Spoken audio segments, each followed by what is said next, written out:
Alright guys, welcome to Kyler Games, the best free-to-play heroes combination for Colosseum. Yeah.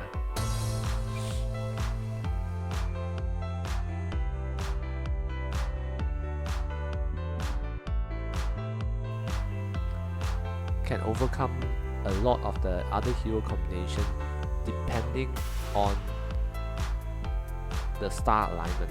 Okay, so I think one thing that you need to take note of is that this star alignment you'll be changing every week.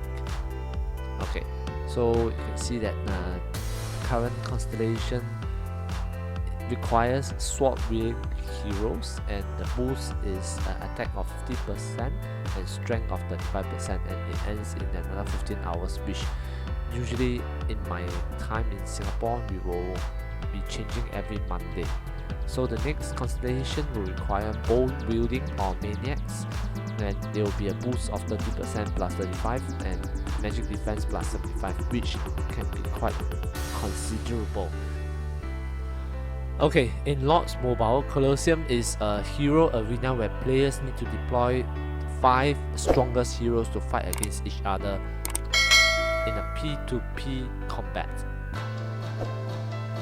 Combat runs automatically, there's nothing you can do, but you still need to consider the lineup and the combination of heroes.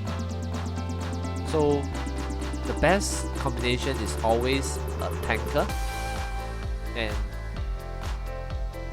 a healer and some agility based hero that can deal massive damage, preferably as a AoE.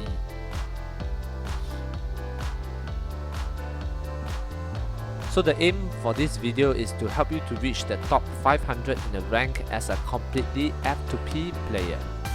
Heroes like the Witch Doll and the Petite Devil from the events as a white, and you can get to level 59 or 60. They'll do just fine for your Colosseum lineup. Okay, so there's 3 types of heroes: the main heroes, which are the tankers, the killer heroes or the high nukers, and the supporting heroes that can heal or cast some defensive magic. Okay, so let's go to my heroes lineup. So the tankers are usually the ones with a fist, as you see here. Heroes like Rose Knight, Child of Light, Death Knight, and sometimes Oath Keeper and Soul Forger. They are the tankers. And then you have the nukers or the killer heroes: Tracker, Demon Slayer. Demon Slayer is one of my favorite Colosseum hero. Trickster, Scarlet Bolt, Black Crow Incinerator, Shade, Death Archer. Yeah. And I would say that Petite Devil is also a nuker because she has a whole area stun. For Witch Doll, I'll classify her as a supporting hero. She has a stun also that can hold for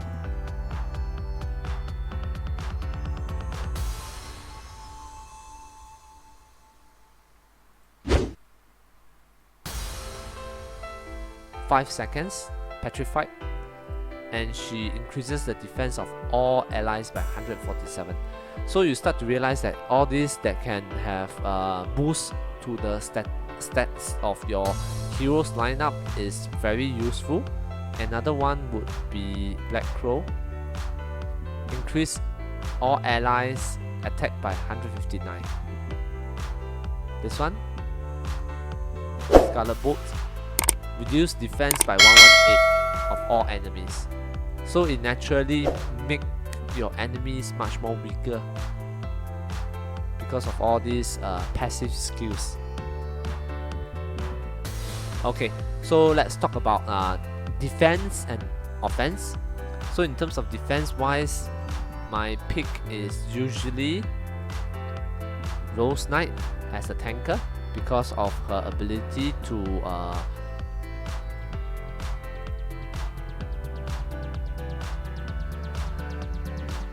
have this Justice Call, absorbing up to 5960 damage at the start for 8 seconds, at the start of the battle for 8 seconds.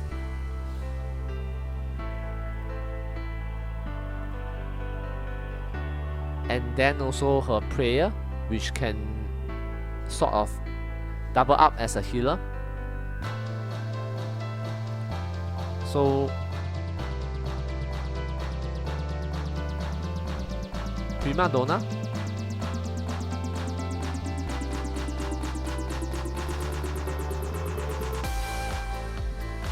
Death Knight, and if you do not have Witch Doll, you might want to put Sea Squire. So I'm using Tracker instead as a nuker. So this is my favorite defensive lineup. Of course, it depends on the constellation, as I mentioned earlier. So naturally, those that has a star that's aligned with the constellation will get additional boost. Okay, now let's talk about offensive teams. So offensive teams are usually aligned with the constellation as well. So in this case wise, we are talking about sword wielding. I use this combination of Rose Knight, Prima Donna, Demon Slayer, Tracker, and Scarlet Bolt.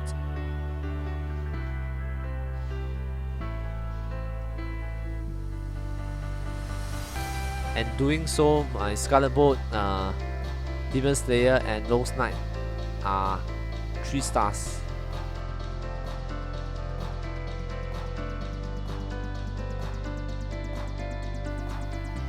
So there's 3 tips. First is try not to pick opponents that's higher level than you. So as you can see, my hero is at level 59. So usually I don't pick level 60 heroes, as the chances of inflicting condition is not 100%. So if you have a 60 versus 60, then the chances of hitting the condition of your heroes will be high. And it means all this critical damage, okay, and other conditions. Reduce magic critical, this is a condition. Silence, okay, this is also a condition.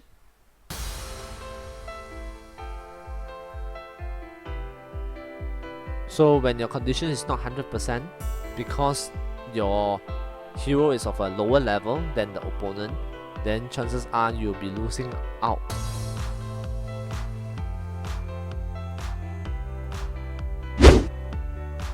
Alright, then the second tip is, normally if they are more than 2000 points below your team, you should be able to beat them easily. So you can see that my strength here, the hero might is at 23,000, so I can easily beat enemies who are 21,000 and below. So 2,000 and above, usually I'll better not try. So learn to pick your enemies. In this case wise, potentially I can win. Why? Because they have a hero Incinerator, even though it's gold, but it's not at the full rank of rank 8. Yeah.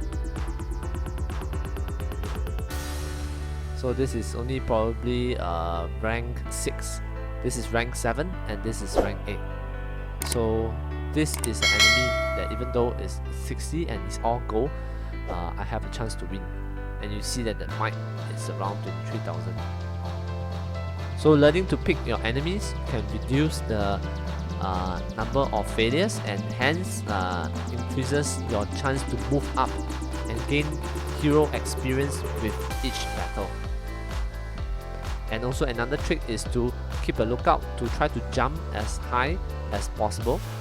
So as you can see below 1000, you can jump a rank of around 50 to 60. So try to maximize each of the hero jump and fight the highest gap between your current ranking versus the next ranking. Alright, so once again, the 3 tips in fighting Colosseum. Try not to pick opponents that's higher level than you, as the chance to inflict condition is not 100%. Secondly, if their hero might is 2000 points below your team, you should be able to beat them. So choose might that is lower than you. Thirdly, try to win as much as possible and fight heroes or teams that is at least the maximum gap between your current rank and the next rank.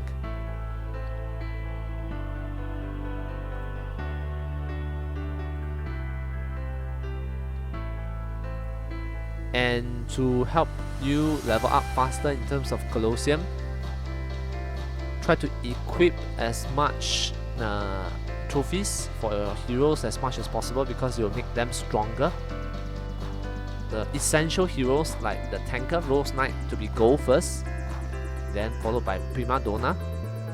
In my case wise, I use the nukers like Tracker and Demon Slayer because they really can help me to fight and kill off the enemies. So then you will have a very profitable opportunity to collect 70 gems or more every 3 hours, and that will be useful to help you in the games of Lords Mobile. Thank you everyone for watching, and as usual, good luck. Please subscribe to our channel and comments below if you have any. Take care and see you again soon.